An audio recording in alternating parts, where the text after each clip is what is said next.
बाप दादा की अव्यक्त वाणी है जो बाबा ने 14/1/88 रिवाइज कोर्स। मुरली का सार है, उदासी आने का कारण क्या है? छोटी मोटी अवज्ञाएं। मुरली का सार, उदासी आने का कारण छोटी मोटी अवज्ञाएं। क्यों आती है उदासी? क्यों नहीं निरंतर खुशी रहती है? कभी तो बहुत खुशी रहती है, कभी बहुत रंज हो जाता, गम हो जाता है, बिना बात के ही हो जाता है। और फिर कहते आज ऐसी कोई बात भी नहीं हुई है, पता नहीं दिल बहुत उदास है, मन नहीं लग रहा, ऐसा लग रहा कहाँ चले जाओ। ये सब क्यों होता है? क्या कारण है? बाबा कहता है भगवान का बनने के बाद भी जीवन में उदासी आने का कारण क्या होता है? जाने अनजाने में छोटी मोटी हम बहुत सारी अवज्ञाएं करते रहते हैं। इस कारण बाबा कहता है बच्चे कब कब उदासी आती रहती है। तो क्यों आती है उदासी? ऐसी हम कौन कौन सी अवज्ञाएं कर देते हैं? आज बाबा ने उस बहुत महीनता से उन बातों को बताया हुआ है। ओम शांति। आज बेहद के बड़े से बड़े बाप, ऊंचे से ऊंचे बनाने वाले बाप अपने चारों ओर के बच्चों में से विशेष आज्ञाकारी बच्चों को देख रहे हैं। बेहद का बाप है, बड़े से बड़ा बाप है, ऊंचे से ऊंचा बाप है। चारों तरफ के बच्चे देखे, उनमें से भी बाबा ने कौन से बच्चों को जास्ती देख रहे थे, निगाहें थी, वो थे विशेष आज्ञाकारी बच्चे। आज्ञाकारी बच्चे तो सभी अपने को समझते हैं, लेकिन नंबरवार हैं। कोई सदा आज्ञाकारी और कोई आज्ञाकारी है, परंतु सदा नहीं है। आज्ञाकारी बच्चे तो हर एक अपने को समझते हैं, परंतु बाबा ने कहा नंबरवार है। कोई सदा आज्ञाकारी और कोई आज्ञाकारी तो है, परंतु सदा नहीं है। कभी कभी बाबा की आज्ञा की अवज्ञा कर देते हैं या थोड़ा टाल देते हैं। आज्ञाकारी की लिस्ट में सभी बच्चे आ जाते हैं, लेकिन अंतर जरूर है। बाबा कहता है आज्ञा देने वाला बाप सभी बच्चों को एक समय एक ही आज्ञा देते हैं, अलग अलग भिन्न भिन्न आज्ञा भी नहीं देते हैं। बाबा ने हर एक बच्चों को, पढ़ाई एक है, एक ही समय पर बाबा बच्चों को पढ़ाते और एक ही आज्ञा देते हैं। अलग अलग भिन्न भिन्न आज्ञा भी नहीं दी है बाबा ने। फिर भी बाबा कहता है नंबर क्यों हो जाते हैं?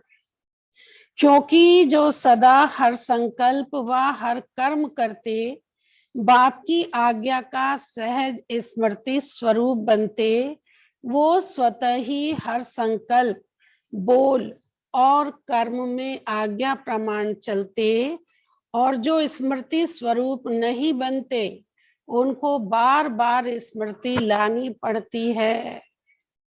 क्या कहा बाबा? क्योंकि जो सदा हर संकल्प हर कर्म करते बाबा की आज्ञा का सहज स्वतः स्मृति स्वरूप बनते हैं, वो स्वतः ही हर संकल्प, बोल और कर्म में आज्ञा प्रमाण चलते हैं, और जो स्मृति स्वरूप नहीं बनते हैं उनको बार बार स्मृति लानी पड़ती है। कभी स्मृति के कारण आज्ञाकारी बन चलते और कभी चलने के बाद आज्ञा याद करते, क्योंकि आज्ञा के स्मृति स्वरूप नहीं। कई बार क्या होता है कि बाबा ने कहा जो स्मृति स्वरूप बच्चे हैं, आज्ञाकारी बन के चलते हैं, बाबा ने जैसी आज्ञा दी, जो आज्ञा जैसी आज्ञा करते। और कई बच्चे क्या होते, आज्ञा के स्मृति स्वरूप नहीं होने के कारण कर्म हो जाने के बाद फिर याद आती है। कभी चलने के बाद आज्ञा याद करते, क्योंकि आज्ञा के स्मृति स्वरूप नहीं है। जो श्रेष्ठ कर्म प्रत्यक्ष फल मिलता है, वो प्रत्यक्ष फल की अनुभूति न होने के कारण कर्म के बाद याद आता है, ये रिजल्ट क्यों हुई।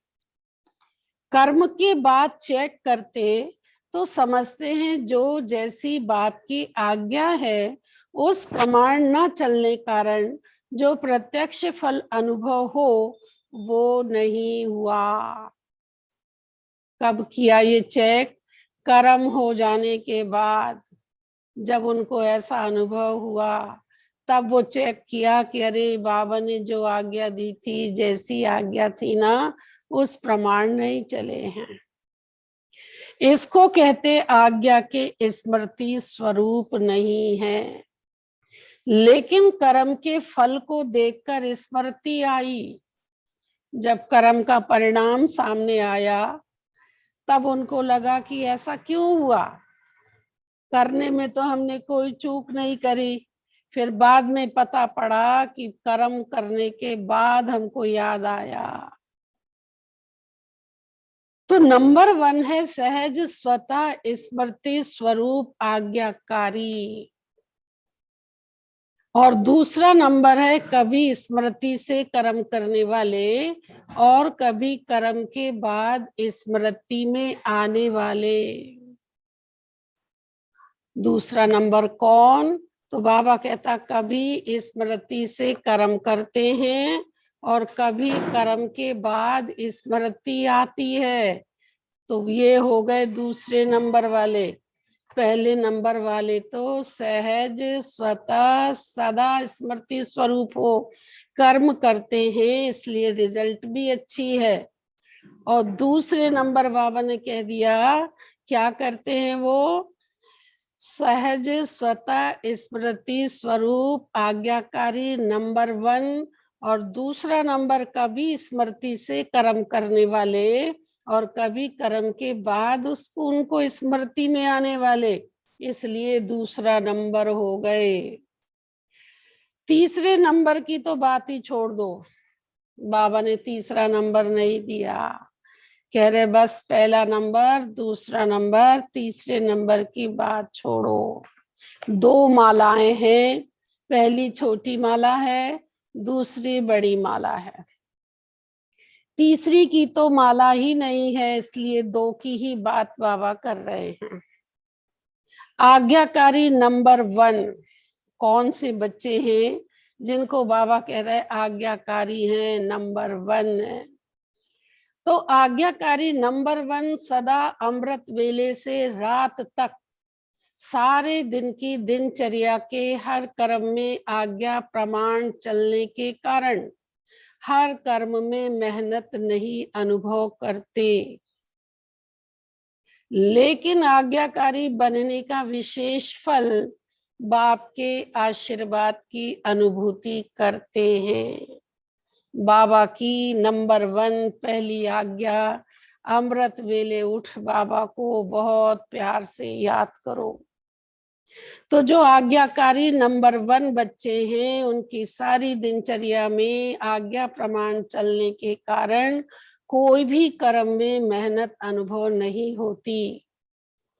आज्ञा का पालन करने के कारण विशेष बाबा का आशीर्वाद पल पल अनुभव करते रहते हैं, क्योंकि आज्ञाकारी बच्चे के ऊपर हर कदम में बाप दादा की दिल की दुआएं साथ हैं।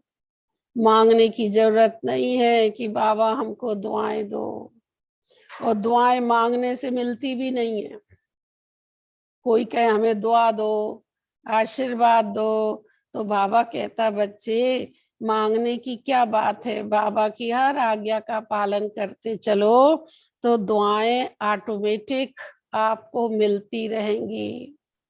ऐसे आज्ञाकारी बच्चों के ऊपर बाबा की दिल की दुआएं बाबा का हाथ और साथ है, पहली बात। इसलिए दिल की दुआओं के कारण हर कर्म फलदायी होता है, हर कर्म में जीत, हर कर्म उनका फलदायी होता है, सुखदायी होता है, आनंददायी होता है, दुखदायी नहीं होता, कहते हैं। क्यों? कर्म ही इतना अच्छा है कि उस कर्म से क्या फल मिल रहा, बड़ा आनंद मिल रहा, कहते हैं। क्योंकि उसमें बाबा की दिल की दुआएं हैं, बाबा का हाथ साथ है। और हाथ साथ इसलिए है क्योंकि उन्होंने बाबा की आज्ञा का स्वतः सहज सदा दिल से स्वीकार किया है। क्योंकि कर्म बीज है। क्या है? बाबा कहते कर्म बीज है, और बीज से जो प्राप्ति होती है वो फल है, बाबा कहते। इसलिए कहते कर्म का फल, कर्म का परिणाम, हमने जो कर्म किए हैं उसका परिणाम तो आएगा। तो परिणाम कह लो या उसका फल कह दो। तो वो जो बाबा कहता है कर्म बीज है, और उसका जो फल हमारे सामने आया, उसकी जो रिजल्ट आती है, उसका जो परिणाम है, उसको ही फल कहा जाता है। तो नंबर 1 आज्ञाकारी आत्मा का हर कर्म रूपी बीज शक्तिशाली होने के कारण हर कर्म का फल अर्थात संतुष्टता, सफलता प्राप्त होती है। क्या कहा बाबा ने? नंबर 1 आत्मा जो होती है, आज्ञाकारी है, उनपे बाबा की दुआएं हैं, बाबा का हाथ है। तो उनका जो कर्म रूपी बीज है वो बड़ा शक्तिशाली होने के कारण उनका रिजल्ट क्या होता है, उनकी स्थिति कैसी होगी, वो आत्मा सदा संतुष्ट और सदा सफलता को प्राप्त होती रहती है। संतुष्टता अपने आप से भी होती है और कर्म के रिजल्ट से भी होती है। जब हम कोई बहुत अच्छा कर्म करते हैं तब भी हमको ऑटोमेटिक हमारी आत्मा को आत्म संतुष्टि होती है। कहते हैं कि मेरी आत्मा बहुत संतुष्ट है जो कार्य मैंने किया है। तो एक होती है आत्म संतुष्टि, और दूसरा बाबा कहता बच्चे सफलता भी मिलती है, कहते हैं। इसीलिए हर आत्मा क्या कहती है, बस आपका आशीर्वाद चाहिए, आशीर्वाद चाहिए। मेहनत तो हम कर रहे हैं, कार्य हम कर रहे हैं, सब कुछ हम कर रहे हैं, हमको सिर्फ आपका क्या चाहिए? आशीर्वाद चाहिए। संतुष्टता अपने आप से भी होती है और कर्म के रिजल्ट से भी होती है और अन्य आत्माओं के संबंध संपर्क से भी होती है। कई बार क्या होता है कि मैं संतुष्ट हूं, कोई हो या ना हो मुझे कोई मतलब नहीं, तब भी अच्छा नहीं लगता है। आप बाबा कहते हैं ना, तीनों सर्टिफिकेट चाहिए, आप भी संतुष्ट, बाबा भी संतुष्ट, और ये परिवार लौकिक है, लोक वो भी संतुष्ट होना चाहिए। तो संतुष्टता जो होती वो अन्य आत्माओं के संबंध संपर्क से भी होती है। नंबर 1 आज्ञाकारी आत्माओं के तीनों ही प्रकार की संतुष्टता स्वतः और सदा अनुभव होती है। ये जो नंबर 1 की आज्ञाकारी आत्माएं बताई बाबा ने, उन आत्माओं की स्थिति सदा संतुष्ट रहेगी, सदा स्वतः वो अनुभव करते रहते हैं। कई बार कई बच्चे अपने कर्म से स्वयं संतुष्ट होते हैं कि मैंने बहुत अच्छा विधि पूर्वक कर्म किया, लेकिन कहाँ सफलता रूपी फल जितना स्वयं समझते हैं उतना दिखाई नहीं देता, और कहाँ फिर स्वयं भी संतुष्ट, फल में भी संतुष्ट, लेकिन संबंध संपर्क में संतुष्टता नहीं होती है। कई बार क्या हो रहा है बाबा, बच्चे अनुभव करते हैं कि मैंने कार्य जो किया उससे मैं तो संतुष्ट हूँ। क्यों संतुष्ट हूँ? क्योंकि मैंने जो कार्य किया वो बड़ी विधि पूर्वक किया है, और विधि पूर्वक किया, कहाँ सफलता रूपी फल मेरे को जितना मिलना चाहिए था ना उतना मुझे मिला नहीं, उतना दिखाई नहीं दे रहा है। और कहाँ ऐसा होता स्वयं भी संतुष्ट, फल में भी संतुष्ट है, लेकिन जो हमारे संबंध और संपर्क में है ना वो असंतुष्ट हैं। बोले इनको संतोष ही नहीं है, ये संतुष्ट नहीं है। तो इसको नंबर 1 आज्ञाकारी नहीं कहेंगे, बाबा कहते हैं। क्यों नहीं कहेंगे? इसलिए नहीं कहेंगे क्योंकि नंबर 1 आज्ञाकारी माने तीनों ही बातों में संतुष्टता अनुभव करेगा, स्वयं भी संतुष्ट, और भी संतुष्ट, और बाबा भी संतुष्ट। ये 3 सर्टिफिकेट संतुष्टता के चाहिए। एक है, 2 नहीं है, 2 है, 1 नहीं है, तो बाबा ने कहा संपूर्ण संतुष्टता का अनुभव वो आत्मा नहीं करती है। वर्तमान समय के प्रमाण कई श्रेष्ठ आज्ञाकारी बच्चों द्वारा कभी कभी कोई आत्माएं अपने को असंतुष्ट अनुभव करती हैं। फिर बाबा ने वर्तमान समय को देखा और कहा कि वर्तमान समय प्रमाण कई अच्छी आत्माएं, बड़ी श्रेष्ठ आज्ञाकारी आत्माएं, उन बच्चों के द्वारा कभी कभी कोई आत्माएं अपने आप को असंतुष्ट भी अनुभव करती हैं।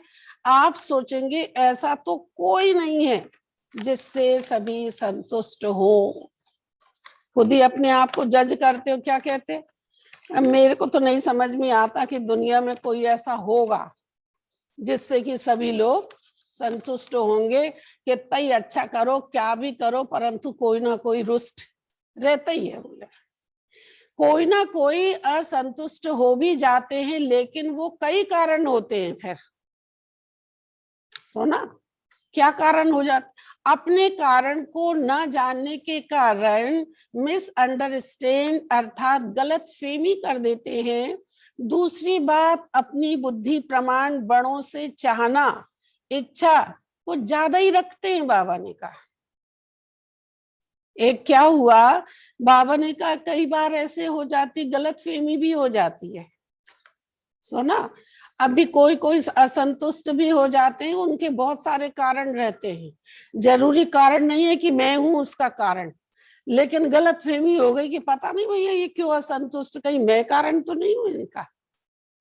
और दूसरी बात, कई बार क्या होती, अपनी बुद्धि प्रमाण बड़ों से चाहना और इच्छा ज्यादा रखते हैं कि बड़े हैं, इनसे बहुत सारी इच्छाएं ज्यादा रखते हैं, बहुत चाहनाएं रखते हैं, इनको हमारे साथ ऐसा करना चाहिए, ऐसा होना चाहिए, और ये इच्छा थी हमारी इनसे, इनने हमारी ये नहीं करी।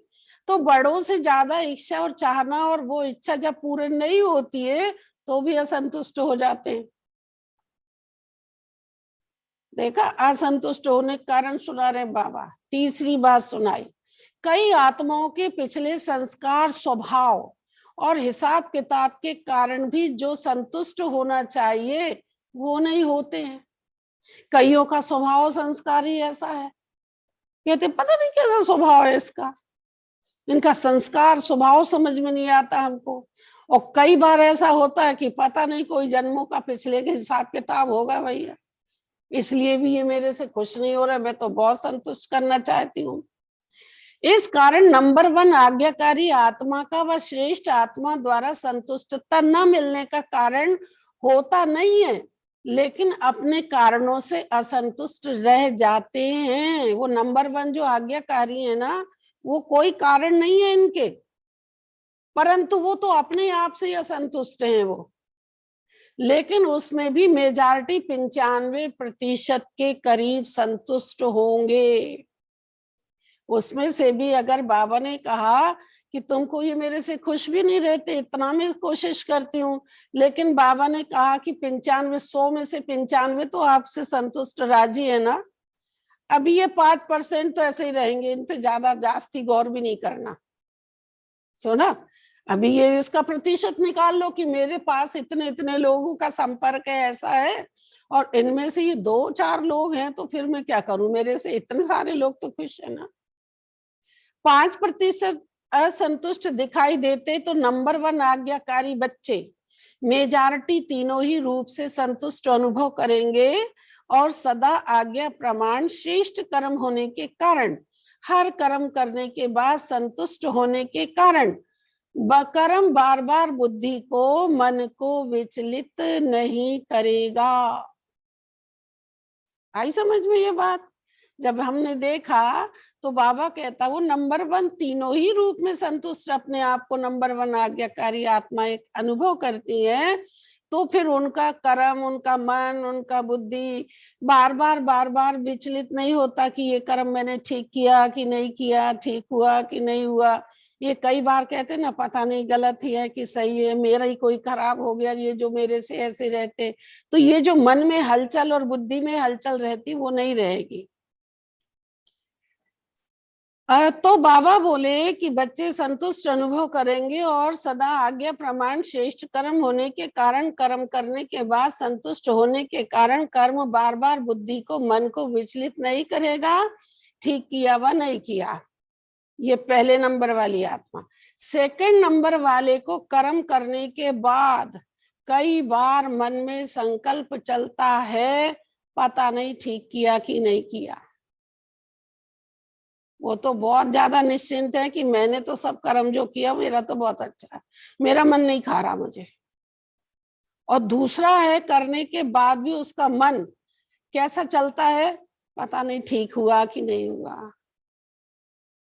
नंबर 1 आज्ञाकारी आत्मा का मन कभी नहीं खाता।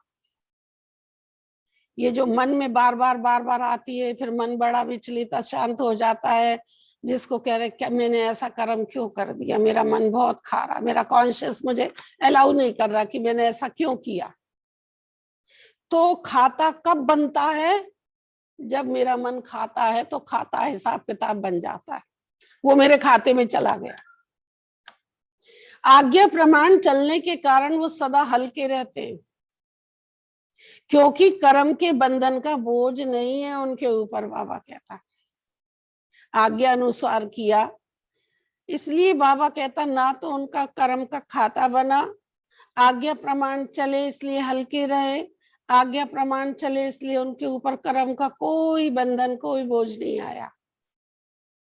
पहले भी सुनाया कि एक होता कर्म के संबंध में आना, दूसरा होता है कर्म के बंधन वश कर्म करना। तो नंबर 1 आत्मा कर्म के संबंध में आने वाली है, इसलिए सदा हल्की है। संबंध काय के लिए होते हैं, संबंधों से सुख होना चाहिए। संबंध बनाए इसलिए जाते हैं कि हमको अच्छा लगेगा, सुख है, ये हमारे संबंध हैं। अभी अगर वो संबंध हमारा बंधन बन जाए, हमारे दुख का कारण बन गया, आज यही हो रहा ना, जितने खास नजदीक के संबंध हैं वो हमारे बड़े दुख के कारण हो गए। उन्होंने हमको ऐसा बांध लिया है, हर बात में दुख देते रहते हैं। तो हमने संबंध सुख के लिए बनाए थे, परंतु वो संबंध आज क्या हो गया, दुख का कारण बन गया हमारे। तो बाबा ने कहा वो संबंध नहीं था, क्या था वो, बंधन था, क्योंकि बंधन में दुख है। कोई भी बंधना नहीं चाहता, कहते बंधन स्वीकार नहीं करते हम। बंधनी आत्मा क्या कर पाएगी, जिसके सर बंधन में बंधा पड़ा हुआ है, वो चाहती हुई भी कुछ नहीं कर पाती है। ऐसे ही भले वो ऐसे हाथ पैर से नहीं बंधे हैं, लेकिन उनके कर्मों का ऐसा बंधन है, कहते हम चाहते हुए भी नहीं कर सकते। ऐसे हैं ये लोग हमारे यहाँ के, ये हमारे संबंधी हैं। तो बाबा कहते काय के संबंधी बच्चे, ये जो कर्म के संबंध में आना, दूसरा है कर्म के बंधन के वश कर्म करना। तो नंबर 1 आत्मा कर्म के संबंध में आने वाली है, इसलिए सदा हल्की है। बंधनी आत्मा तो चाहते हुए भी नहीं कर सकती है, इसलिए उन्होंने कहा पराधीन सपने सुख न। ऐसे अधीन रहने वाली, ऐसी बंधी हुई आत्माओं को सपने में भी सुख नहीं मिलता, कहते।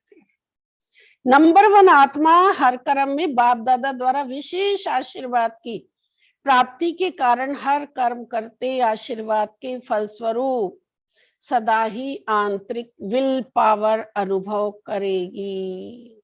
पहले नंबर की आत्मा आज्ञाकारी आत्मा है, दिल से सदा सहज स्वतः आज्ञा का पालन करने वाली है। उसके साथ बाप दादा की दुआएं हैं, हाथ है, साथ है, आशीर्वाद है। तो वो हर कर्म करते बाबा का आशीर्वाद और अंतर में ऐसी विल पावर अनुभव करती है। उसका मनोबल बहुत होता है, वो आत्मबल बहुत होता है उसके अंदर। सदा अतीन्द्रिय सुख का अनुभव करती है, बाबा ने कहा। सदा अपने आप को भरपूर करती है अनुभव, सदा संपन्न अनुभव करेगी। देखो बाबा की आज्ञा पालन करने में कितने फायदे हैं, हमारी आत्मा में कितना आंतरिक सुख मिलता है, आत्म सुख मिलता है, कितनी आत्म अनुभूति होती है, कितना अपने आप को हल्का अनुभव करते, अतीन्द्रिय सुख का अनुभव करते।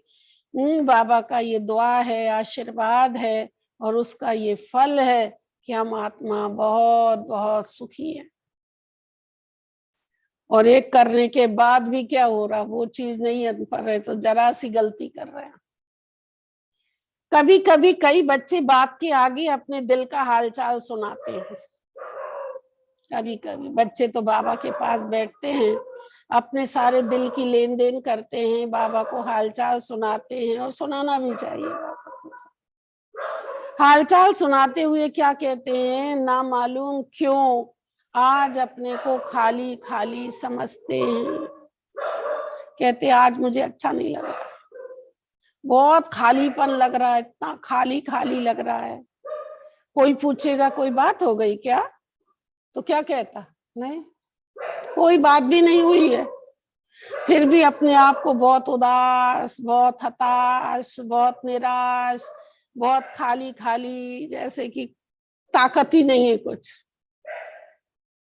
ऐसा अनुभव करते। कोई बात भी नहीं हुई लेकिन संपन्नता व सुख की अनुभूति नहीं हो रही है। संपन्नता माने प्रसन्नता। आध्यात्म में संपन्नता उसको कहा जाता है जिसके पास बहुत प्रसन्नता है। आज व्यक्ति के पास धन संपत्ति, पैसा, मकान, दुकान, फैक्ट्री, गाड़ी, सब कुछ है, लेकिन वो क्या नहीं है, प्रसन्न नहीं है। प्रसन्न नहीं है तो विपन्न है, बाबा कहता, संपन्न नहीं है वो। क्योंकि जो चीज होनी चाहिए ना, खुशी, प्रसन्नता, मुस्कुराहट, वो तो है ही नहीं। बाबा कहता मुझे पैसे में थोड़ी मिलती है, बाबा कहते ये तो जब हम बहुत अच्छे कर्म करते, दुआओं से मिलती है। ये सुना, जो इतना ईमानदार है, आज्ञाकारी है, वफादार है। एक ने कहा ना, जैसी ईमानदारी, वफादारी अच्छी आत्माओं के, भले उनके ऐश, उनके सुख, उनके वो पूरे ना हो अरमान, परंतु उनकी नींद जरूर पूरी होती है। नहीं तो मेजॉरिटी लोग काय के लिए दुखी और रोते फिर रहे हैं। एसी लगा पड़ा हुआ है, बढ़िया बढ़िया कमरा है, कोई कमी नहीं है, लेकिन क्या कहते, रात भर तो क्या चाहिए भैया। अच्छा बताओ, सोने की चेन चाहिए कि चेन से सोना चाहिए?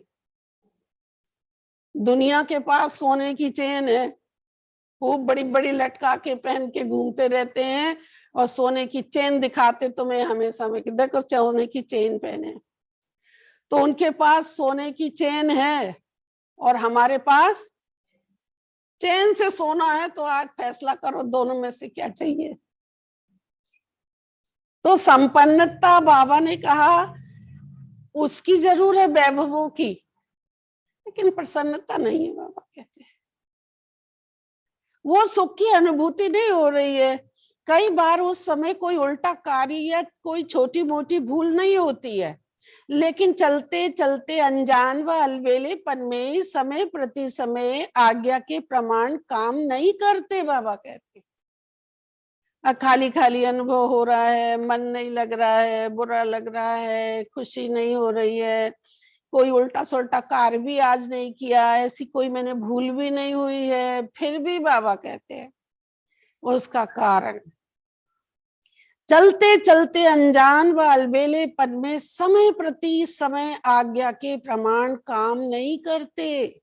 आपको जिस समय जो काम दिया है उस समय वो कार्य करना चाहिए, लेकिन बहुत से अलबेल कर लेंगे ना, कर लेंगे, फिर अरे मैं भूल गई, शाम को कर लूंगी, शाम भी हो गई, अच्छा दूसरे दिन कर लेंगे, दूसरे दिन भी नहीं किया। ऐसे टाल मटोल बहुत से करते हैं ना। तो सोचने की बात है, जो आज्ञाकारी बच्चे के ऊपर तो वैसे भी सबका दिल की दुआएं आती है कि देखो कैसे समय पे कर लिया इसने कार्य। तो ये जो हम लोग करते हैं ना, कई बार अलबेलेपन में आकर अनजान बन जाते हैं, समय प्रति समय आज्ञा के प्रमाण काम नहीं करते। बाबा कहते पहले समय की अवज्ञा का बोझ, अब क्या हुआ, ये जो बोझ हो रहा ना, ये जो स्थिति बन रही ना, क्यों बन रही है? तो बाबा ने कहा समय की अवज्ञा का बोझ, आपने वो समय जो करना था वो समय को चुका दिया। समय की बहुत वैल्यू है, इसलिए कहते दाव का चूका फिर मारे और समय का चूका सिर मारे। जब समय आता उसी समय बीज बोना चाहिए। एक टाइम आता उस समय बीज क्यों नहीं बोया, उस समय किस खेती क्यों नहीं करी? कहते अरे वो अलबेला था, ये था, अब गई ना बात। तो ये जो चूक जाते हैं समय, इस समय की अवज्ञा का बहुत बोझा होता है। इसलिए जो समझदार थे उन्होंने समय को बहुत वैल्यू दी है। कहा टाइम इज मनी, समय से पहले तैयार हुए हैं, समय से पहले किया है। बाबा कहते हैं समय का ये नहीं कि अकल कर लेंगे। तो जो पहले समय की अवज्ञा का बोझ किसी समय अपनी तरफ खींचता है, फिर जैसे पिछले जन्मों के कड़े संस्कार स्वभाव कभी कभी न चाहते हुए भी अपनी तरफ खींच लेते हैं। है वो बहुत कड़ा संस्कार, फिर कहते पता नहीं ये मेरा पुराना संस्कार है, चाहती नहीं हूं लेकिन फिर वही वही करा देता है मेरे से। ऐसे समय प्रति समय की हुई अवज्ञाओं का बोझा कभी कभी अपनी तरफ खींच लेता है। बहुत सारी बाबा कहते अवज्ञा कर लेते हैं, अवज्ञा नहीं कर लेते तो टाल देते हैं, ठीक है कर देंगे, फिर कहते सॉरी भूल गए। आज लोग क्या करते, यही करते ना, भूलते जाते और एक शब्द बोल दो सॉरी। तुमने तो सॉरी बोल दिया, परंतु उस समय हमारा कितना सारा समय संकल्प वो चला गया ना, कितने संकल्प चलाए ना, वो बोझा चढ़ता है, उससे ये मन मस्तिष्क भारी होता है। बेवजह कोई बात भी नहीं हुई है, कब है तो वो बहुत पुराना है। बाबा कहते ऐसे ही थोड़ा थोड़ा करके बहुत इकट्ठा हो गया। ऐसे समय प्रति समय की हुई अवज्ञाओं का बोझा कभी कभी अपनी तरफ खींच लेता, वो है पिछला हिसाब किताब, ये है वर्तमान जीवन का हिसाब। क्योंकि कोई भी हिसाब चाहे इस जन्म का हो चाहे पिछले जन्म का हो, लगन की अग्नि स्वरूप स्थिति के बिना भस्म नहीं होता। अभी मार्जिन है, बाबा कह रहे ऐसा कह के मत छोड़ दो पिछले जन्म का हिसाब किताब है। चलो पिछला भी है और अभी का भी है, दोनों का हिसाब किताब। बाबा कहता संगम का टाइम चल रहा है, बाबा साथ हैं, अभी अपनी बाबा से लगन लगा करके इस स्थिति के द्वारा ये पिछला हिसाब किताब भस्म कर लो। बाबा कहता है माता पिता बैठे रहते ना, कहते हमारे रहते ये सारे बड़े बड़े कार्य कर लो, हम बैठे हुए हैं, बाबा बैठे हुए। बाबा कह रहे ये लगन की अग्नि के बिना ये हिसाब किताब भस्म नहीं होगा, बहुत लगन चाहिए। बाबा कहते हैं ये जो लगन की अग्नि है, बाबा कहते हैं इससे नहीं हो, इसके बिना नहीं होगा। सदा अग्नि स्वरूप स्थिति अर्थात शक्तिशाली याद की स्थिति है। ये जो कहते हैं ना लगन की अगन, तो लगन जो है वो अग्नि का काम करती है, तीक्ष्ण अग्नि का। जब लगन लग जाती है तो वो तार नहीं टूटता है। तो ना जैसे कन्या की जब लगन लग जाती है ना, शादी की लगन लिखा गई कहते, तो अब फिर उसकी बुद्धि इधर उधर नहीं भटकती, उसकी बुद्धि का तार उसी से लगा रहता है। तो ऐसे परमात्मा कहते जब लगन की अगन हो जाती है, इतनी लगन लग जाती है, वो लगन हमारा अग्नि का काम करती है। जैसे जब विरह हो जाता है, वियोग हो जाता है, तो भी बहुत याद आती है, वो अग्नि होती विरह की अग्नि। ऐसी अग्नि ही हमारे हिसाब किताब को खत्म करती है, वो बात चाहिए। अर्थात शक्तिशाली याद की स्थिति बीज रूप लाइट हाउस माइट हाउस स्थिति सदा न होने के कारण हिसाब किताब को भस्म नहीं कर सकते, इसलिए रहा हुआ हिसाब अपनी तरफ खींचता है।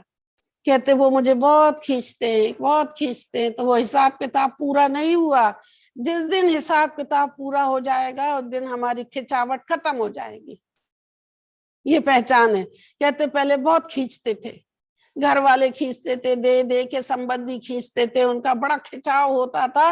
अभी वो खिंचाव नहीं होता मेरे को। तो हमारे बाबा के प्यार ने, याद की यात्रा ने, लगन की अगन ने उस हिसाब को,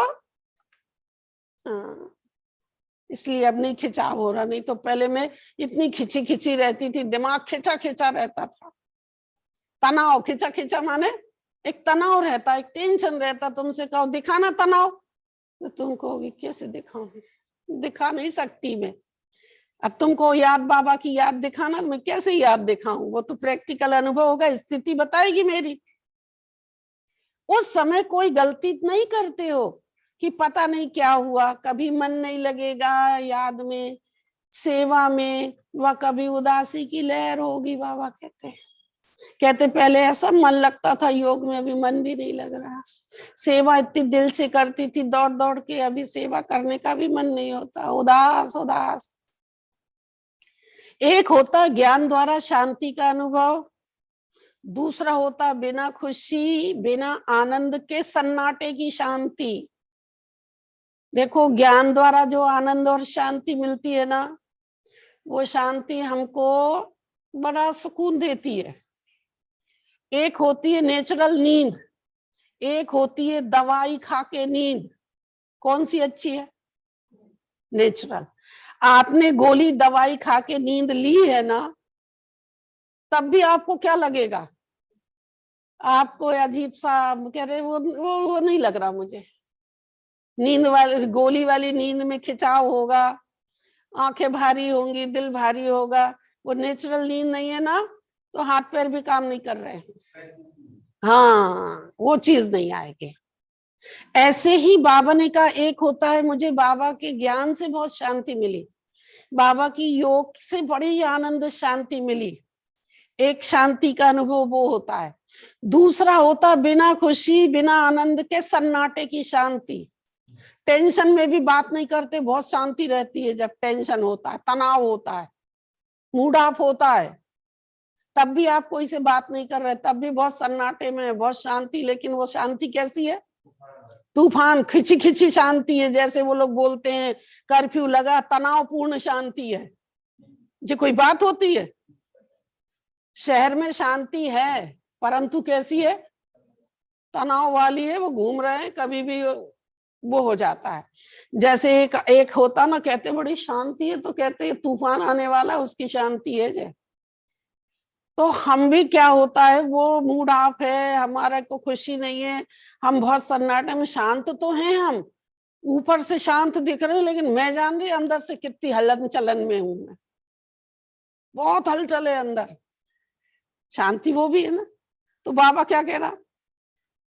दूसरा होता बिना खुशी बिना आनंद के सन्नाटे की शांति।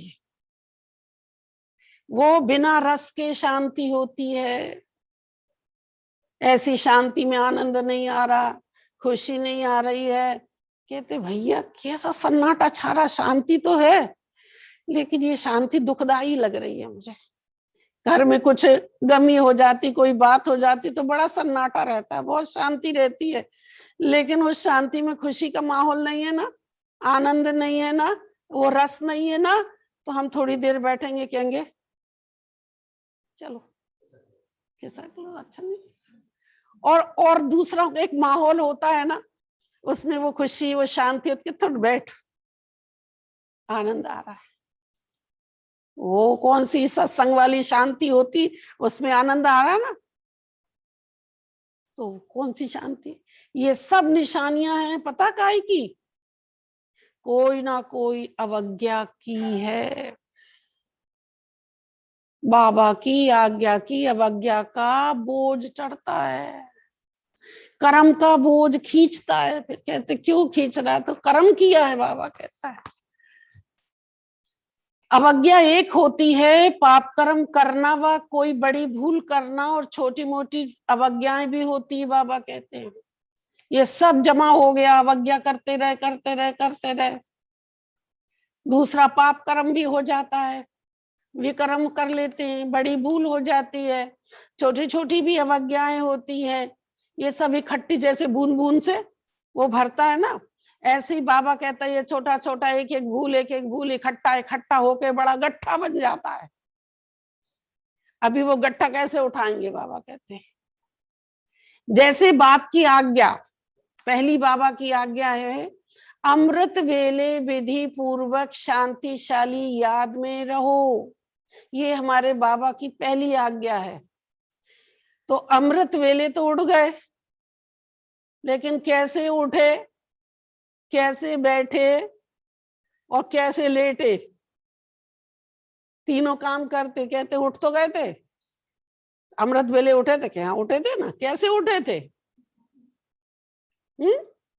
फिर बैठे कैसे थे, बाबा को याद कर रहे थे, ये झुटके उठके खा रहे थे, हैं, ऊँग रहे थे, आलस कर रहे थे, घड़ी देख रहे थे कब जल्दी से उठ जाए सवेरा हो, ये सब शक्तिशाली याद नहीं है। बाबा कहते टाइम पास चल रहा था, जल्दी से समय पूरा हो।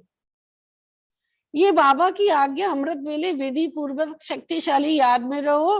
तो अमृत वेले अगर इस आज्ञा प्रमाण नहीं चलते हो तो क्या कहेंगे, ऐसे कितने मिस किए, बहुत लोग मिस करते रहते, कई करते हैं, तभी तो दूसरे नंबर के हो जा रहे हैं। आज्ञाकारी व अवज्ञा क्या कहोगे, बाबा कह रहे हैं हर कर्म कर्म योगी बन करके करो, निमित्त भाव से करो, निर्माण करके करो, ये बाबा की आज्ञाएं हैं। ऐसे तो बहुत बड़ी लिस्ट है, लेकिन दृष्टांत की रीति में ये सुना दिया एक बाबा, एक दृष्टांत से अपना बाबा ने सिद्धांत समझा दिया। दृष्टि वृत्ति सबके लिए आज्ञा है कि कैसे देखना है, वृत्ति कैसी हो, इन सब आज्ञाओं में से कोई भी आज्ञा विधि पूर्वक पालन नहीं करते तो इसको कहते छोटी मोटी अवज्ञाएं। ये खाता अगर जमा होता रहता है तो जरूर अपनी तरफ खींचेगा, इसलिए फिर कहते जितना होना चाहिए उतना नहीं हो रहा है। जब पूछते हैं ठीक चल रहे हैं तो सभी कहेंगे हाँ, और जब कहेंगे कि फिर, तो कहते जितना होना चाहिए उतना नहीं है। तो फिर सोचते हैं तो ये जितना और उतना कितने किसने किया, बाबा का हिसाब है 1 का 1000 और बाबा कहता मैं देता हूं, लेकिन फिर ऐसे एक समय ऐसा आता ना, फिर कहते जितना करोगे उतना ही मिलेगा। तो ये जितना और उतना कौन ने बना दिया, खुद ही कह रहे हैं कि हम जितना कर रहे हैं उतना ही मिल रहा है, या जितना करते उतना नहीं मिल रहा है। क्यों नहीं मिल रहा है, बाबा कह रहे, पूछ रहे हैं बाबा। जब कहते हो जितना होना चाहिए उतना है तो फिर सोचते इतने इशारे मिलते, नॉलेजफुल होते हुए फिर भी जितना होना चाहिए उतना नहीं होता, कारण पिछलावा वर्तमान बोझ डबल लाइट बनने नहीं देता। बोझ लेके कोई ऊपर चढ़ ही नहीं सकता, बोझ लेके कोई उड़ नहीं सकता, बाबा कहते हैं। तो ये बोझ छोटी छोटी छोटी मोटी आज्ञाओं की अवज्ञा करते करते करते हम इतने बोझिल हो गए हैं कि बाबा कहते उठ ही नहीं पा रहे हैं। बहुत से लोग कहते हैं अमृत बेले ही नहीं उठ पा रहे हैं, कहाँ से उठेंगे, बोझा तो बहुत हो गया ना। बाबा कहते इसको खत्म करो लगन की अग्नि से। कभी डबल लाइट बन जाते, कभी बोझ नीचे ले आता है, सदा अतीन्द्रिय सुख व खुशी संपन्न शांत स्थिति अनुभव नहीं करते, बाप दादा के आज्ञाकारी बनने की विशेष आशीर्वाद की लिस्ट के प्राप्ति की अनुभूति उनको नहीं होती है। इसलिए किस समय सहज होता, किस समय मेहनत लगती, नंबर 1 आज्ञाकारी की विशेषताएं स्पष्ट सुनी, बाबा कहते हैं। बाकी नंबर 2 कौन हुआ, जिसमें इन विशेषताओं की कमी है, वो नंबर 2 और दूसरे नंबर माला के हो गए। तो पहली माला में आना है ना, मुश्किल कुछ भी नहीं है, बाबा कहते हैं। हम मुश्किल बना लेते हैं, अगर मुश्किल होती तो सबके लिए मुश्किल होती, वो 1-2 के लिए नहीं होती। किसी के लिए मुश्किल, किसी के लिए आसान हो रहे हैं, तो ऐसा नहीं होता। बाबा कहता मुश्किल तो फिर सबके लिए मुश्किल होती है। मुश्किल कुछ भी नहीं है, हर कदम की आज्ञा स्पष्ट है, उसी प्रमाण चलना सहज हुआ या मुश्किल हुआ, आज्ञा ही बाप के कदम हैं। कई बार कहते ना ये बाबा के 10 कदम, बाबा के 7 कदम, बाबा के 5 कदम, मम्मा के 24 कदम। ये जो कदम है तो ये क्या है? बाबा कहते ये जो बाबा ने हमको आज्ञा दी है, इस आज्ञा पर चलना ही बाप के कदम पे कदम रख के चलना है। तो कदम पे कदम रखना तो सहज हुआ ना। वैसे भी सभी सच्ची सीताएं हो, सजनियां हो, तो सजनियां तो कदम पर कदम रखती है ना, बाबा कहते हैं। ये तो विधि है ना, पीछे पीछे चलती ना उनके। तो बाबा कहते ये तो उसकी विधि है। तो मुश्किल क्या हुआ? बच्चे के नाते से भी देखो तो बच्चे अर्थात जो बाप के फुल स्टेप पद चिन्ह पर चले, जैसे बाबा ने कहा ऐसे किया। बाबा का कहना और बच्चों का करना होता है। इसको कहते नंबर 1 आज्ञाकारी। तो चेक करो, और चेक करने के बाद चेंज करो, बाबा कहता है। समझा? अच्छा। चारों ओर के सब आज्ञाकारी श्रेष्ठ आत्माओं को सदा बाप द्वारा प्राप्त हुई आशीर्वाद की अनुभूति करने वाली विशेष आत्माओं को, सदा हर कर्म में श्रेष्ठता सफलता अनुभव करने वाली महान आत्माओं को, सदा कदम पर कदम रखने वाले आज्ञाकारी बच्चों को माता पिता बाप दादा का याद प्यार और नमस्ते। बाबा की मुलाकात बच्चों से। सदा अपने को रूहानी यात्री समझते हो। यात्रा करते समय क्या याद रहता है? जहां जाना होता है वही याद रहता है। अगर और कोई बात याद आती तो उसको भुलाते हैं।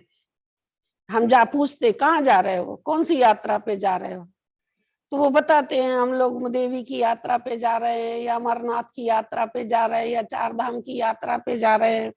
कौन सी यात्रा पे जा रहे हैं? तो जहाँ यात्रा पर जाना होता है वो देवी देवताओं की याद स्मृति बनी रहती है। अगर कोई देवी की यात्रा पर जाएंगे तो जय माता कहते जाएंगे ना। वैष्णो देवी की यात्रा पे जाते तो वहां क्या चलता है? कोई हार के थक के बैठ भी जाता तो दूसरा कह देता अरे जय माता दी कहते जाओ आने जाने वालों को, और चढ़ते जाते और पहुंच जाते मंजिल पे। एक दो को याद दिलाते रहते जय माता दी। अगर कोई और याद आएगी तो अच्छा नहीं समझते, कहते अब यहाँ आए हो अभी भी घर और द्वार और दुनिया की बातें याद कर रहे हो, तो तुम्हारी ये यात्रा पे आने का मतलब ही क्या है? क्यों आए हो यहाँ पर? इसीलिए एक दो को भी याद दिलाएंगे कि जय माता याद करो। घर व बच्चे को याद नहीं करो, कहते माता को याद करो। तो रूहानी यात्रियों को क्या याद रहना चाहिए? बाबा कहते हैं हम बाबा की यात्री हैं, रूहानी यात्रा है, तो बाबा के तो तुमको भी बाबा याद बने रहना चाहिए ना। अपना घर परमधाम याद रहता है, वहां ही जाना है, तो अपना घर अपना राज स्वर्ग दोनों याद रहता है, या और बातें याद रहती हैं। पुरानी दुनिया तो याद नहीं आती ना, ऐसे नहीं यहाँ रहते हैं तो याद आ जाती है।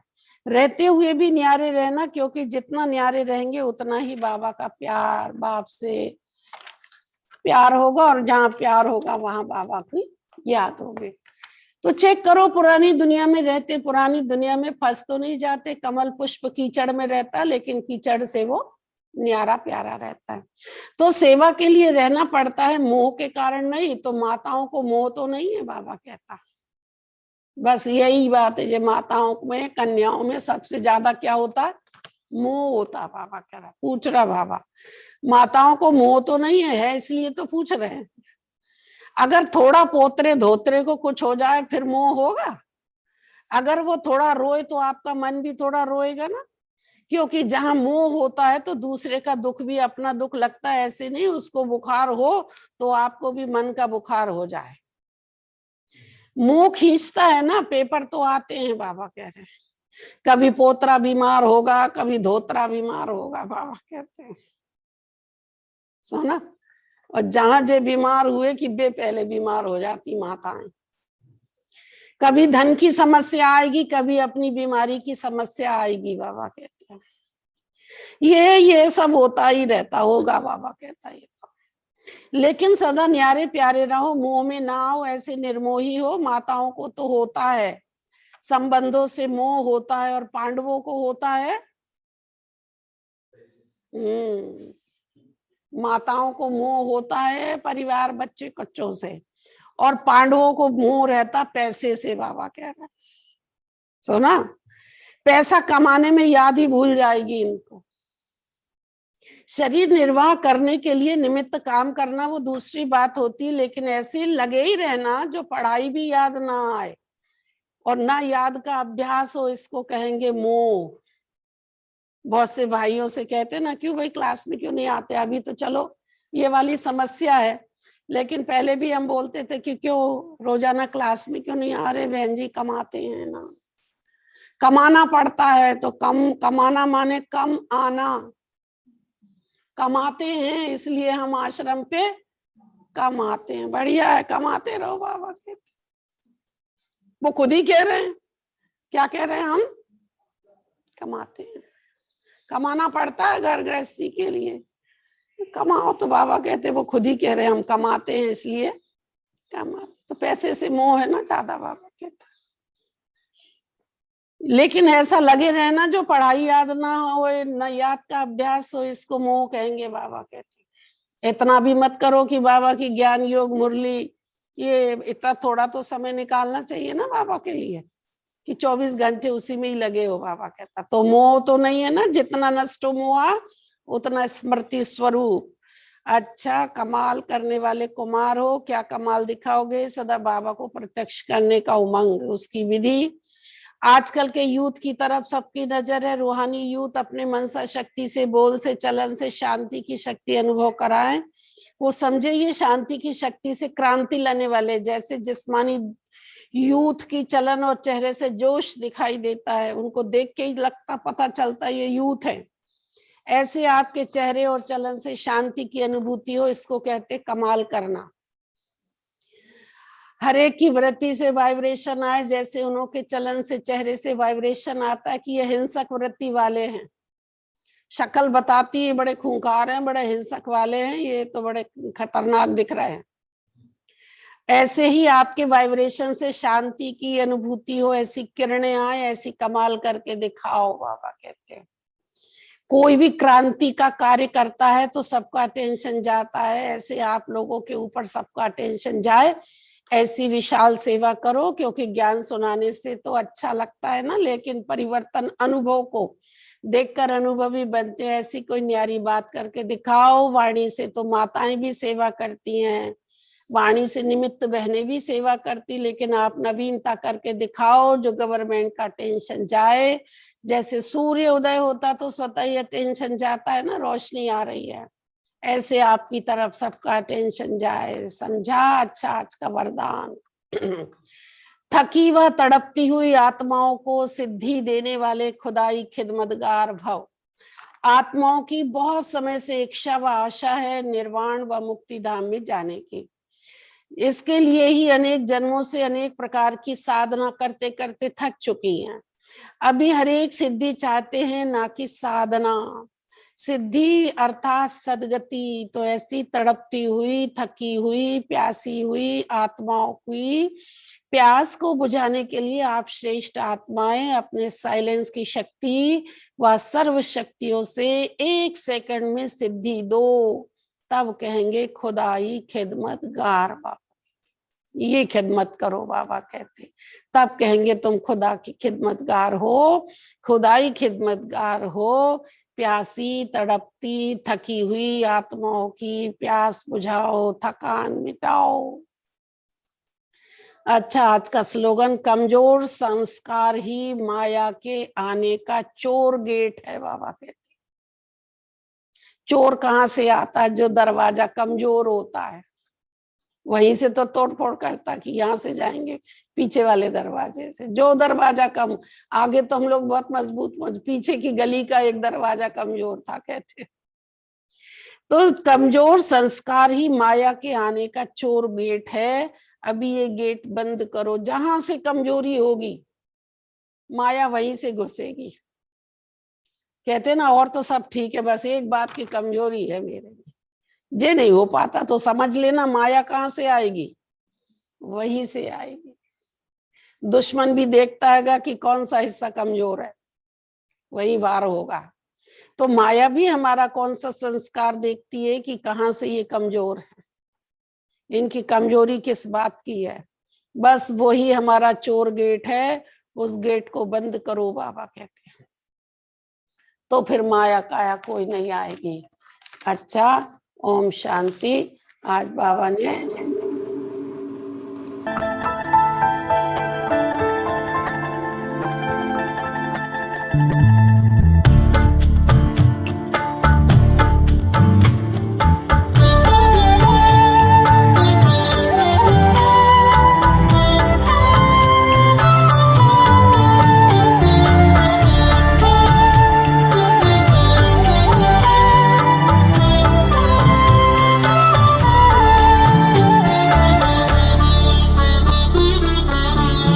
आपके वरदानों में पल रहे हैं हम बाबा, आपके वरदानों में पल रहे हैं हम बाबा।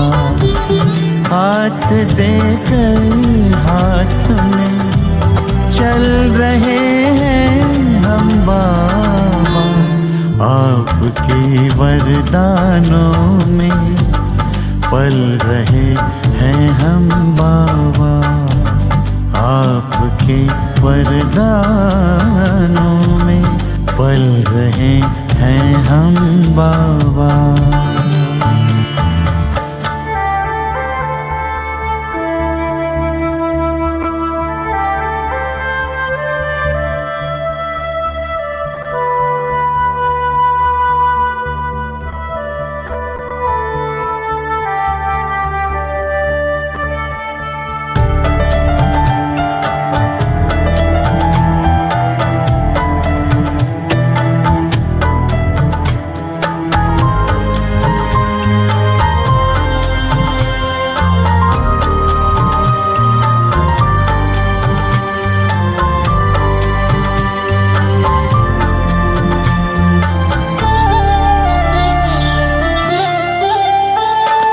साकार में जो कहा हो रहा साकार है,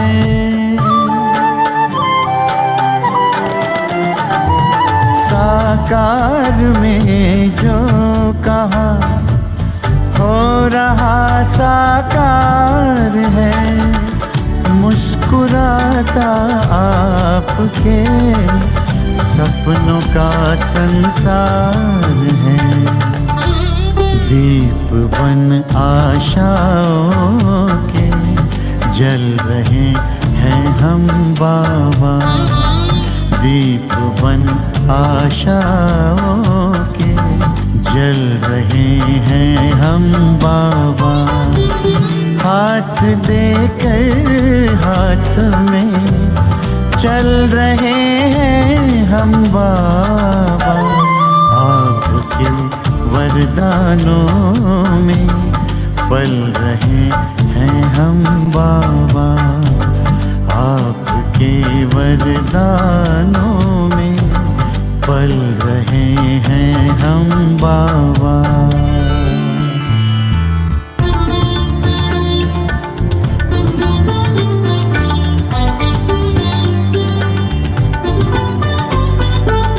दृष्टि देकर आपने सारी सृष्टि रे बदल,